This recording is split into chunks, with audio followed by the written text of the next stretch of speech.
Howdy ho, folks. Howdy ho, America and points beyond. Who has power and what are they doing with it? Politics is not a natural act. That's right. That's right. I must admit, I never heard that one from you, John. There's so many feisty fighters against the greedheads and boneheads. So grab a libation, join the conversation. It's the personal side of politics, and it is surprisingly tasty.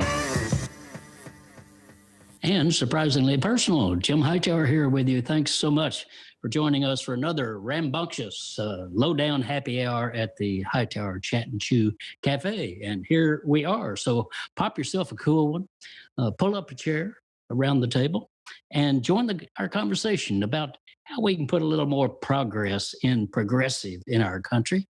We've got Deanna Zant with us as usual, our flaming-haired internet guru.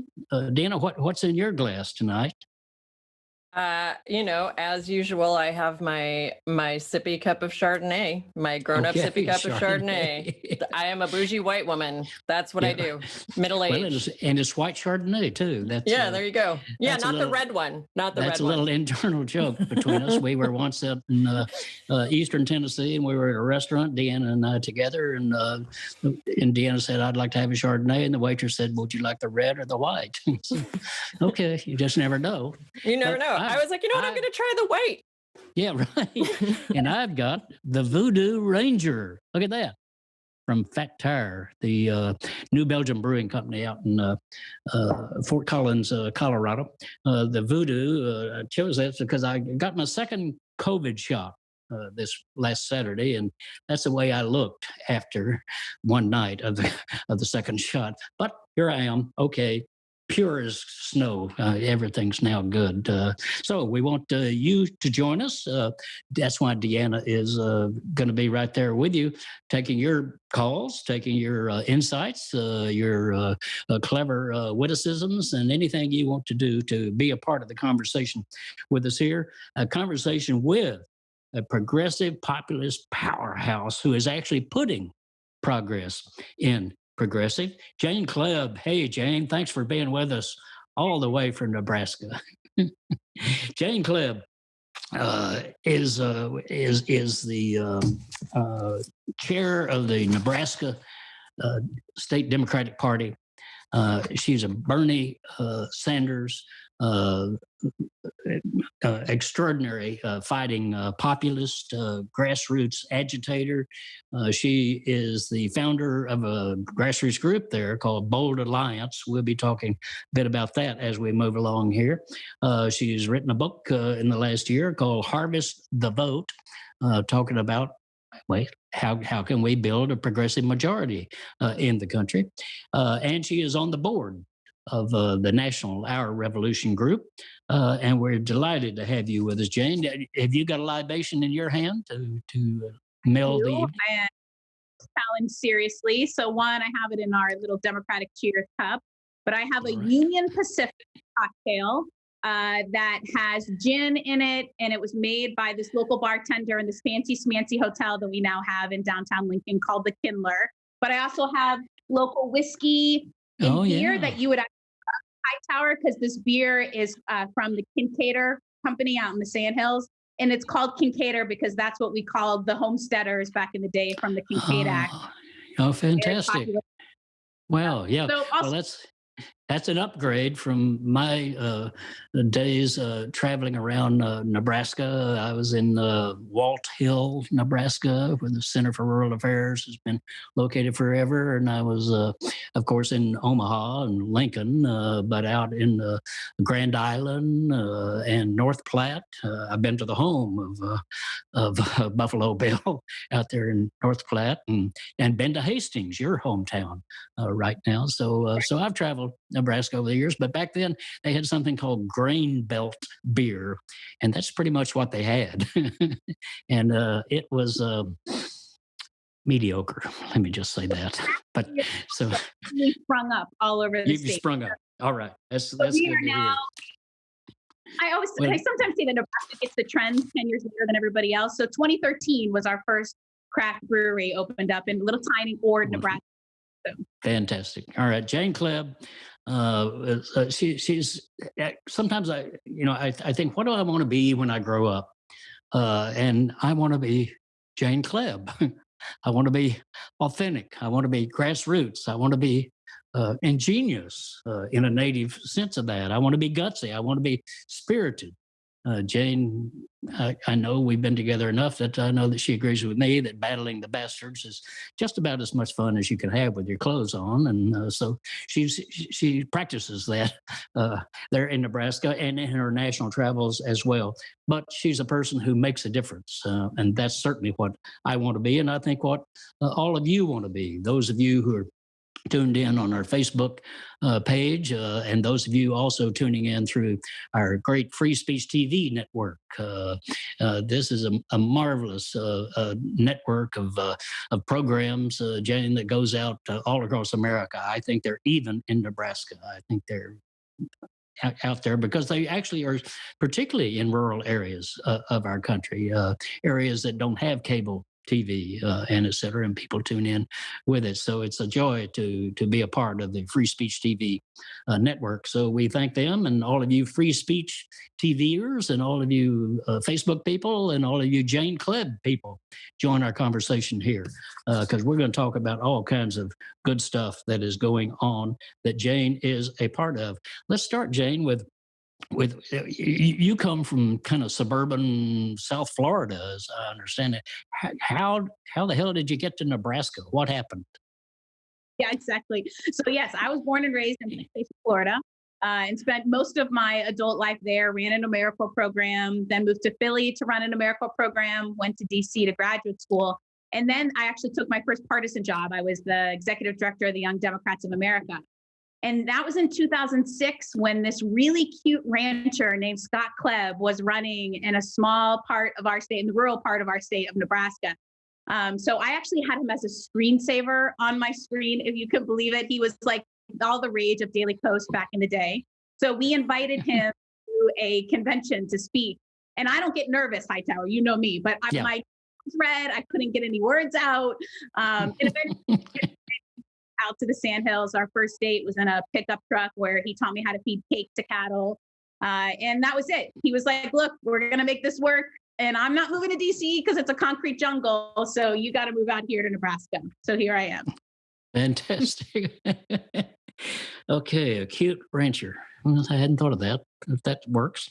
And there you are out there having taking on the bastards. And let's talk a little bit about that. Nebraska is not the first name that comes to mind when you think of progressive action, when you think of climate change, when you think of unions, when you think of just progressive issues and et cetera. But tell us about it. I mean, clearly it is, because there you are, chair of the Democratic Party. Yeah. So when you think of Nebraska, you think obviously the corn, cattle, and football. That's probably what you think of Nebraska. You know, some people don't even know where we are. So we're in the heart of America. Right. So it's that little rectangle right in the middle. Right there. But let me tell you some progressive things that we have in Nebraska. So we have 100% public power. So like the disaster that Texas faced several weeks ago with the polar vortex, in Nebraska, we have 100% public power. As a citizen, you can run to be on a public power board. And we have all public utilities, all owned by the public.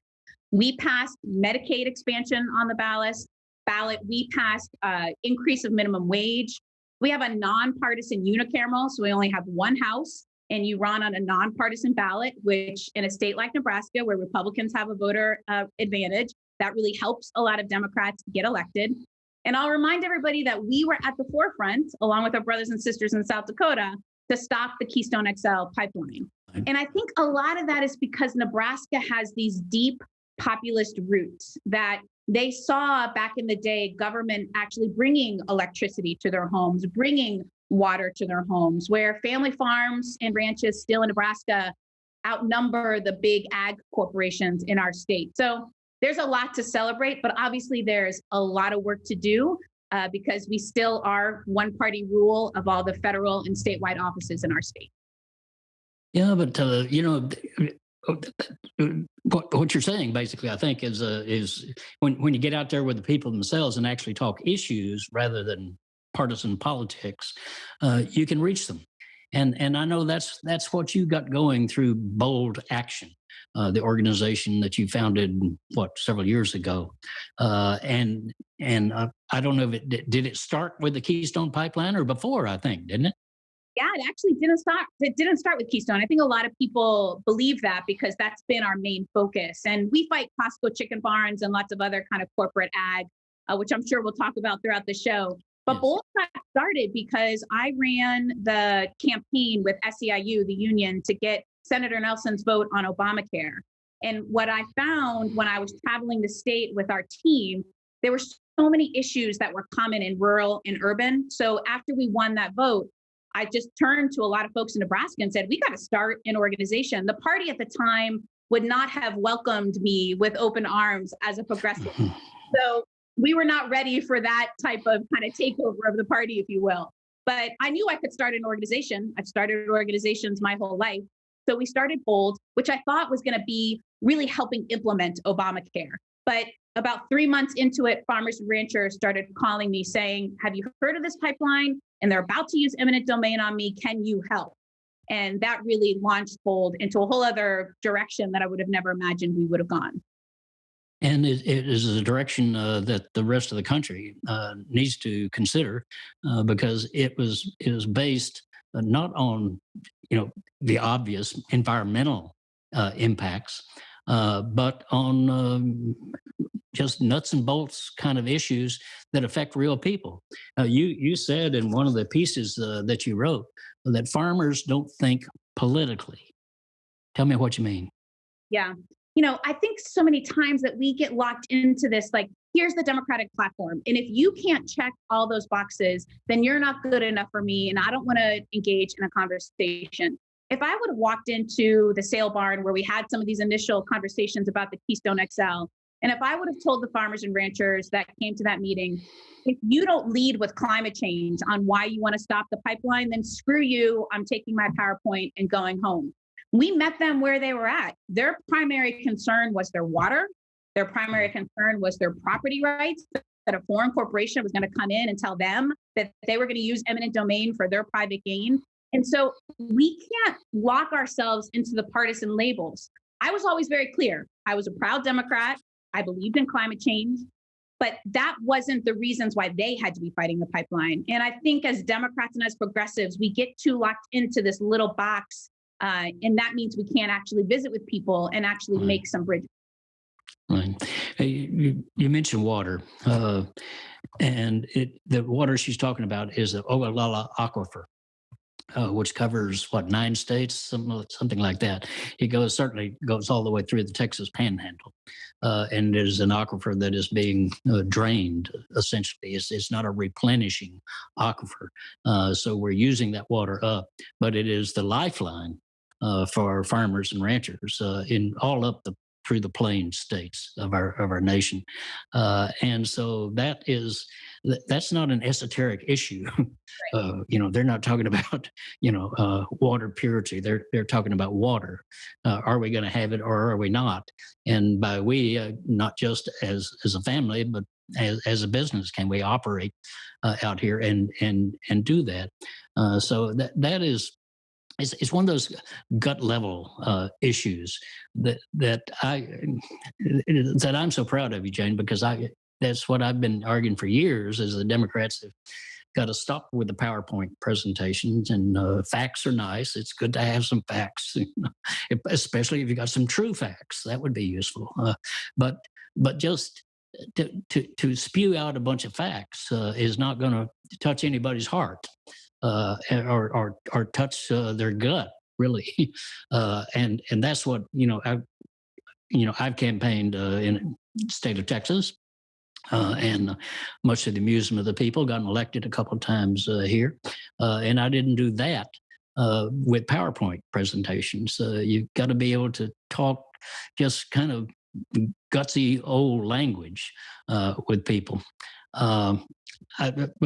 Before we move into that a little more, I'll tell you a quick story. of my I love you. campaigning. My campaigning days, and this has a dirty word in it, so muffle the ears of your youngers if you don't My want to kids hear are got muffled.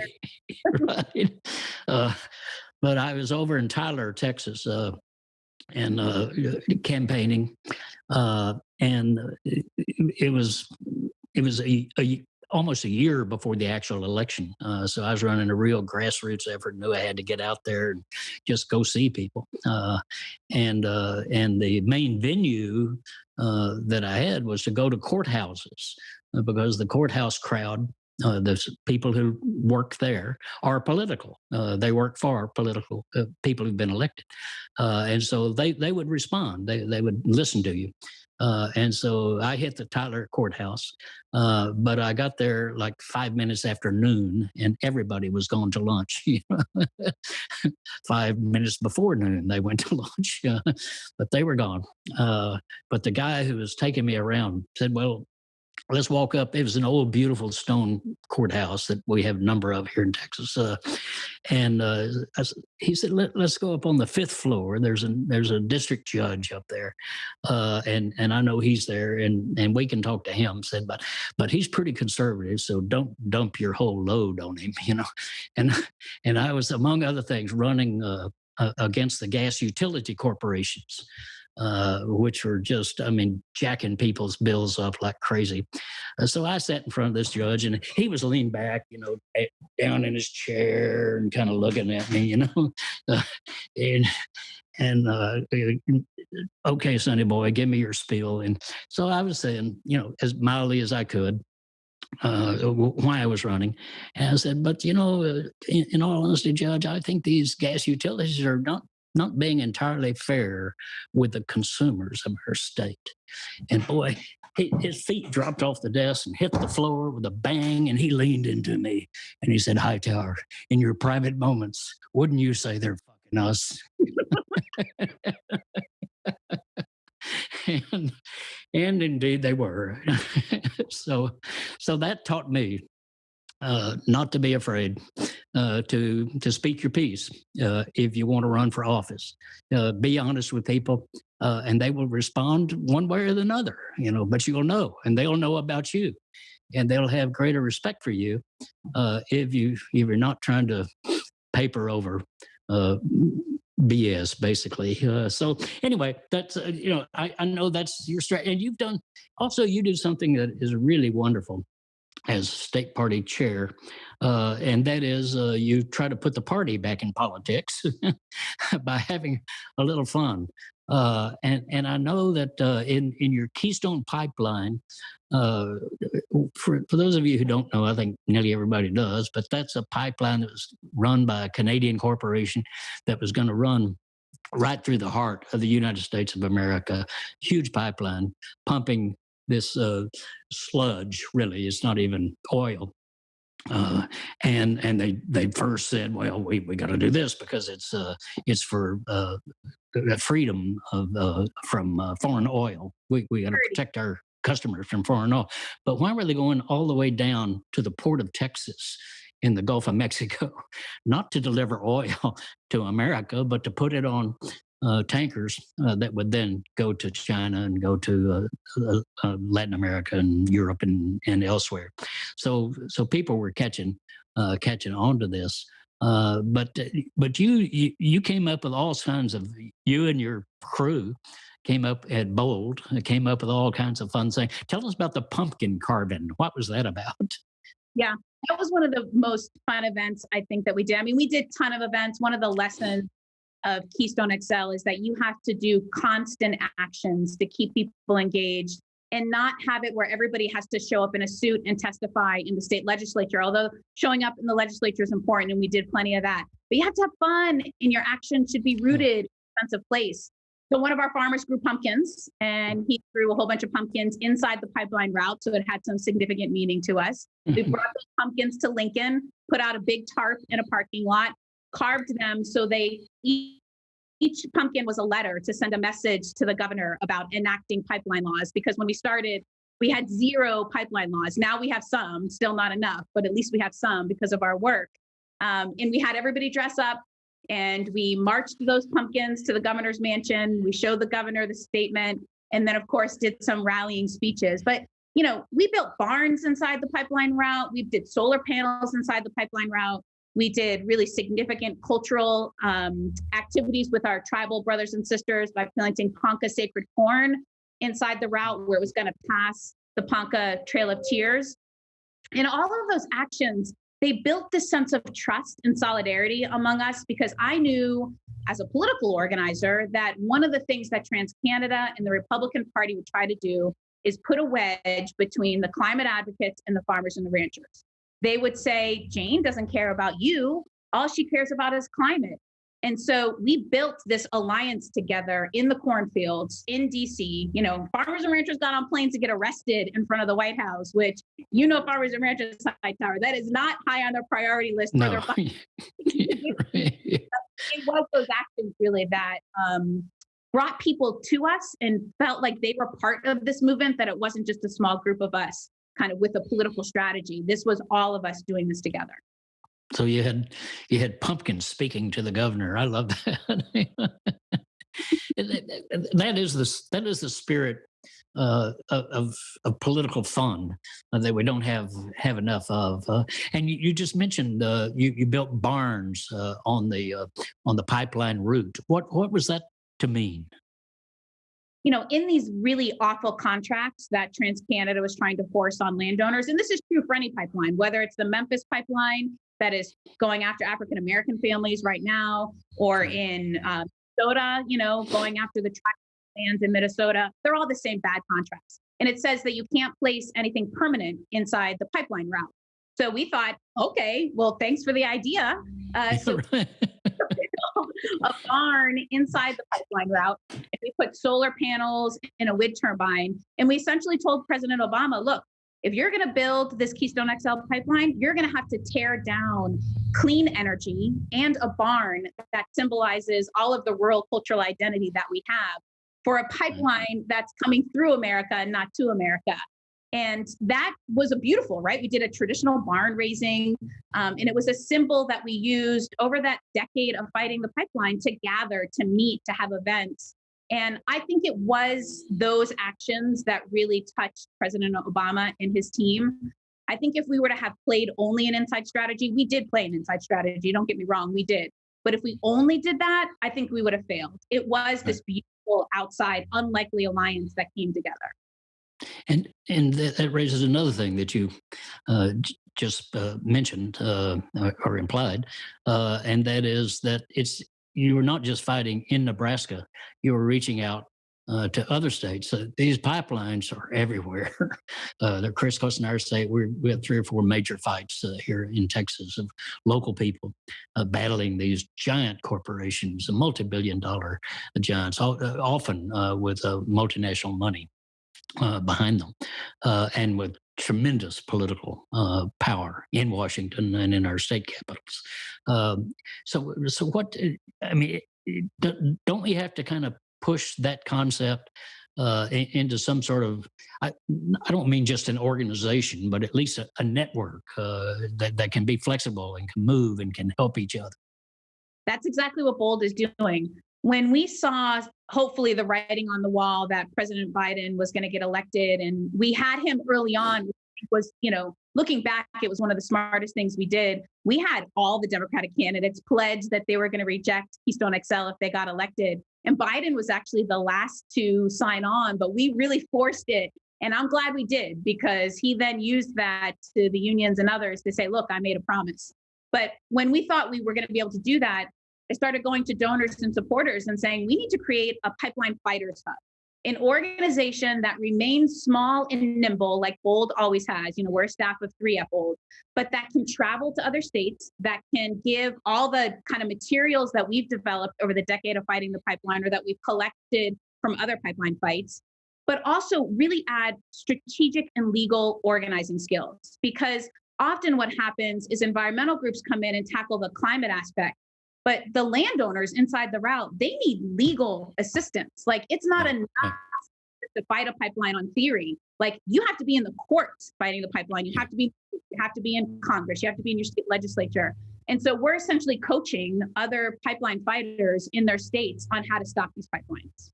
Yeah, you can't do this, with bubblegum wrappers or something. I mean, you've got to have, because they've got lobbyists, and they have money, and they have PR firms, and they have outfits that go around to spread disinformation in the communities that they're trying to take over, that they're trying to drive their pipeline through, and they have the ability to use the eminent domain, the power of the state, to take somebody's property from them. That ought to be a very, very rarely used power, and used only for a true public purpose, not for some corporate profiteering scam, which is what it has been. Now, you call that, I'm going to get this straight for our listeners and people, a pipeline fighters hub. That is a wonderful idea. And that agility, not an institution, but an agility to move to where you need to move, and to get with people, and to help them do their own organizing, because we don't need necessarily central organizing. We need hubs of organizations all across, with spokes running out of that. You mentioned Biden, and how you moved Biden on this issue. That is the one promising thing to me about the Biden presidency. I was not a big Biden fan. I was the last to get on the bus. The last to put on the well, they put me in storage down there, but that's okay. And the only reason I got on was because I believe that he is a labor-oriented person, with a sincere desire to help people, but with a proclivity to go with the moneyed interest, which he's done in his almost half a century career. But that he's movable. Trump was not movable. Biden, I think, is movable. Would you agree with that? And do you see other areas where we can push him? Yeah, no, I absolutely agree. And I think that he's hired both progressives, moderates, and conservatives around him. I think, that obviously was probably a mistake of the Biden campaign looking back, that it was more kind of moderate Democrats. And the Biden team has built this beautiful kind of team that actually looks and sounds like America: rural people, urban people, African American, Latino, Native American. Obviously, we're very anxiously awaiting Deb Haaland's full confirmation in the Senate. That's headed in the right direction because of you, and because of many others that really stood up early on to say this needs to happen. Yeah, but we need her. Biden, for me, he always leads with his heart. And, I think sometimes that, comes out maybe in not beautiful, eloquent words, but that he truly cares about working in middle-class families, because that's exactly where he came from. And he is movable. I think he's movable, obviously, on climate. He's put in an entire climate team. Now we have to make the connection, though, that we can't just be for saying, yes, we want to stop climate change and take action on climate. If that's true, that means we're not building any new fossil fuel infrastructure, right? We have enough fossil fuel infrastructure. So that means Line 3, DAPL, MVP, all these pipelines that are currently in the permitting stage, he could reject with a nationwide 12 permit, say, sorry, it's not going to happen. I also think he's movable on issues that we care about in rural communities. I want finally country of origin labeling that would help producers. I want an end to eminent domain for private gain. I think that's also something that he's movable on. Right to repair is also another issue in our rural that we deeply care about, that urban people should obviously care about. It means you could fix your iPhone without the warranty being voided. For farmers, that means their tractor could be fixed without the warranty being voided. So I think these issues that impact people's direct pocketbook, that's the case that we Biden, and those are the areas that I think he's movable on. Bingo. Well, you've already struck my mind with 2 or 3 more questions, but before I ramble on, let's go to Deanna, and let's hear from folks who do have questions or observations. Thanks, Hightower. Thanks, Jane. I have to tell you guys, I know I say this every time, but there's so much love in our comments and reactions right now. I mean, just so much love. We've got people, we've got Hall County, Nebraska. We've got Juniata, Nebraska, which I had to look up how to say. I think Juniata, maybe? Juniata. All right.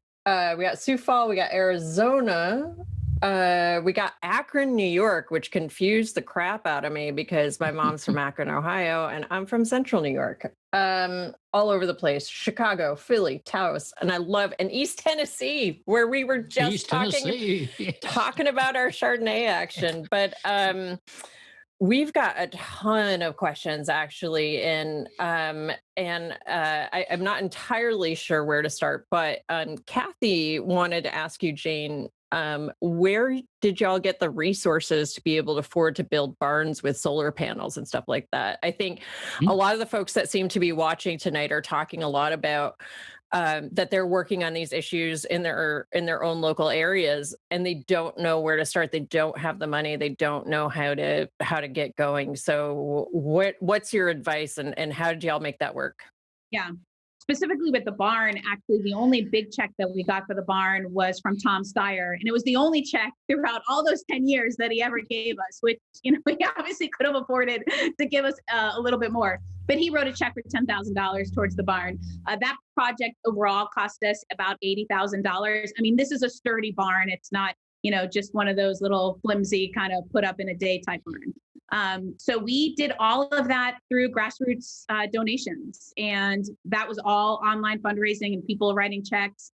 We also had farmers and ranchers come up with the ideas. They were much smarter than me, where they were selling cattle at the sale barn, specifically saying, look, the money for this, cow is going to stop the Keystone XL pipeline. And in O'Neill, Nebraska, at the sale barn, everybody was against the pipeline because it was going to, destroy the beautiful sandhills in the Ogallala Aquifer there where the water's right at the surface. So they got more money for that cattle, obviously. So, we did small things like that essentially added up to being able to raise $80,000. But Bold, writes grants to lots of different foundations. And that is one thing that the Pipeline Fighters Hub helped the small pipeline fighter groups do, is find where there's resources, find where there's other groups like the Southern Poverty Law Center that's really working on a lot of eminent domain cases, including that pipeline I talked about in Memphis, Tennessee. So we really try to connect them. And then we give mini grants, $2,000, $5,000, because, sometimes these fights don't take $1 million. Right. The other side will always have $1 million, but we have people, we have hearts, we have stories, we have creativity, we have organizing. And sometimes $5,000, $10,000 goes a long way in order to get that fight kickstarted. Fantastic. That's exactly right. And in those small grants, and like you say, the people power, to put $2,000 in the hands of a group in a rural county of 15,000 people, that's real money. You can get something organized, even building a barn. Tom Steyer, for those who don't know, is a billionaire high-tech guy who's heavy into climate change and tried to get heavy into the presidential race. That didn't work out, but nonetheless, he has put money into some of the good things. We got to look to those who can help us. Which brings me to a question, Jane. Because we talked about Biden and his and our ability to push him some, but we got to get beyond pushing moderate. I'll just say it, incrementalist presidents to where we actually have progressives who are out front and with the people. And bringing, as you said earlier, the outside inside, which is where we have real power, is outside. We don't have it inside, but if we bring the outside in, then we've got something going. You were an early supporter of Bernie Sanders, and you've been a very, very strong member of the board, including chairing the political committee of the endorsement committee of the Our Revolution national organization. Talk a little bit about that, how you see that going and what we can build with it. It was interesting to me when Our Revolution first got started and national press was trying to paint us into a corner that we were a bunch of radical socialists and we weren't able to win any elections, and they were pulling these win rate numbers, which actually had nothing to do with the actual races that we were winning. And I like our revolution because we bet on the underdogs. And so our win rate, is not going to be 98% because we don't only bet on the winning horse that we know is going to get driven. We bet on people that this might be their first time running. We bet on people that are going against an incumbent that might have been there for 30, 40 years and has kind of gotten out of touch with the people. We support people like Senator Nina Turner, who has a grassroots army, but has been seen by the establishment that she's not good enough to be in Congress. So I like that our political committee takes risks, that we really go for those underdogs, but that we also really help progressives win. Like this isn't saying, hope and pray, you're progressive, you line up with our issues. We hope and pray you do a good job. Here's an endorsement. We give them skills. We get our grassroots organizers in their community. That's important, in their community, to make phone calls, to knock doors, to do lit drops, folks outside the community to write postcards. So there's always something that you can do to help support the candidates. We're also making sure that we're not just electing candidates all up and down the ballot, but we're also electing party leaders. One of the biggest mistakes that progressive groups continue to make, and our revolution, I think, is literally the only organization that has this as part of their planks of what they're working on as a long-term and short-term mission. We are looking to transform Democratic Party politics. Like, we know that building a third party might be ideal on paper, but transforming our Democratic Party is something that we can do by having more people elected within state parties who make those funding decisions, who have a voice at the DNC. That happened in Nevada, like big props to Nevada. It's happened in Arizona, in Colorado, in Washington State, in Oregon. It happened in Nebraska. It's definitely happening all over the country. Yeah, you're talking about democratizing the Democratic Party, basically. And Jane served on the National Reform Commission. It was chaired by Larry Cohen, former head of the CWA union, who is chair of the board of our revolution. So it's been my joy and privilege to work with good folks like Jane and Larry on this. I want to switch now, though, gears a little bit. I want to hear you talk about the $4.99 rotisserie chicken that is sold by Costco, a company that generally has a pretty good reputation. Tell us about the $5 chicken. So I'm sorry if you have a Costco membership and you love the $5 rotisserie chickens, but you can no longer purchase the $5 rotisserie chickens at Costco. And here's why. Growing and raising a chicken and getting it to market does not cost $5. Costco even admits that they lose money on the $5 rotisserie chickens, but it's a way for them to get people in the door to buy other products. But what's hurting and what they're leaving in its path is small family producers who have to enter into these contracts that are very heavy-handed, that says you have to take out millions of dollars of loans in order to build a barn to Costco specs. You can't now sell your chickens on the market where you can get the best price. You only can sell it to Costco. Then you're looking at 1 million plus birds being processed a day, a week in very small towns, leaving a huge amount of waste and pollution in the air. So it's just not a sustainable way to grow chickens, to grow cattle, to grow hogs. And this is what's called in ag language, vertical integration, right? So a company owns everything all the way through, from growing the critter to killing the critter to getting it to market to sell. And we have to stop that. It's not good for the animals. It's not good for small family farmers and ranchers. And so we were in the middle of the Keystone fight, and Costco, came knocking on the door of small town communities in our state and said, look, we're going to use eminent domain to build the waste lagoon for this big, processing plant.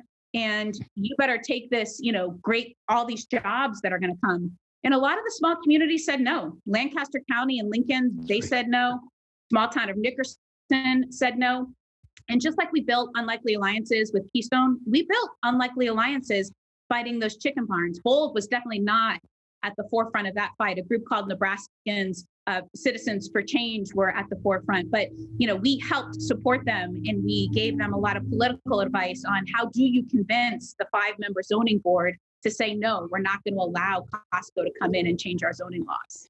And you do it really by counting on the local people to be the leaders in those fights, because you can't come. Even you don't want somebody from Washington coming for sure, but you don't even want somebody from Lincoln going out to Nickerson to say, here's what you got to do. You got to rally the people themselves. And the good news about Nebraska and states in the so-called conservative rural states is we have tremendous grassroots, progressive populist leaders. Somebody I know, John Hanson, who's head of the Farmers Union in Nebraska.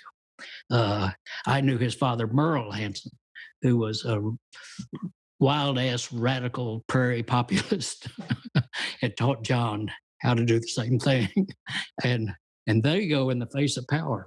And here's John talking about the Costco coming in to a small town and trying to build this factory. There's this complex, really, in Nebraska. He said, here you have a retailer who will now, from cradle to grave, have complete control of the entire production system. They'll own the birds. They'll control all the particulars of the bird's genetics, the production of the birds. They'll own the feed mill. They'll have control of the processing plant. If this model works, what will it mean for the rest of the poultry industry?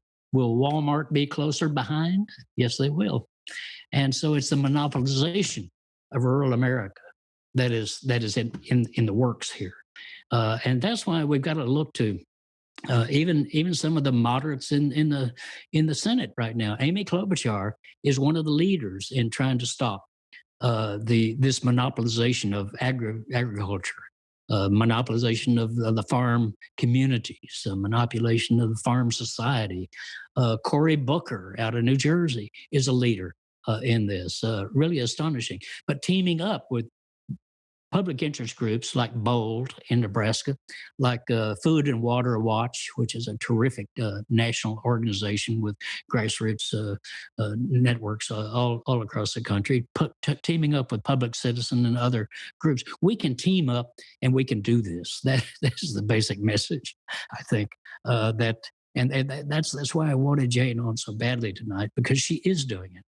And she's not doing it alone, of course. She is rallying other people and giving them the hope and the strength of being able to do it and to make this difference in our lives, to, as we said at the start, put a little progress in progressive again. And if we do that, then we will enhance our democracy and become more of the kind of society that we actually want to be. Jane Kleeb, you are a jewel, and I appreciate so much your joining our happy hour table here tonight. Give us out loud. I know we've got it up on the screen and everything, but give us the connections of how people get a hold of you and connect with the kind of networks that you've got around the country. Yeah, absolutely. So you can go to boldalliance.org. That's where all the pipeline fighting and fighting kind of corporate monopolies that are trying to take over our small towns is happening. NebraskaDemocrats.org is the state party that I head up, and we had a 71% win rate. We have now 701 Democrats elected across the state of Nebraska. So there, we just elected our first African-American vice chair. You can go to harvestthetevotebook.com to get a copy of my book. Here it is. And it's so, it's not so many books, as you know, Hightower, are all sad about rural America. There's a lot of hope and beautiful people in our town. Wonderful. And Wonderful. This lifts that up. So, and you can find me on Twitter at Jane Kleeb. I'm always on Twitter. So send me a direct message. Happy to connect. Come visit us anytime, Jane. We're joy to have you. Thanks, Hightower. Thanks for being with us. And thanks all of you for joining us. We'll be back for another lowdown happy hour down the road right here at the old Jack Jew Cafe. See you then.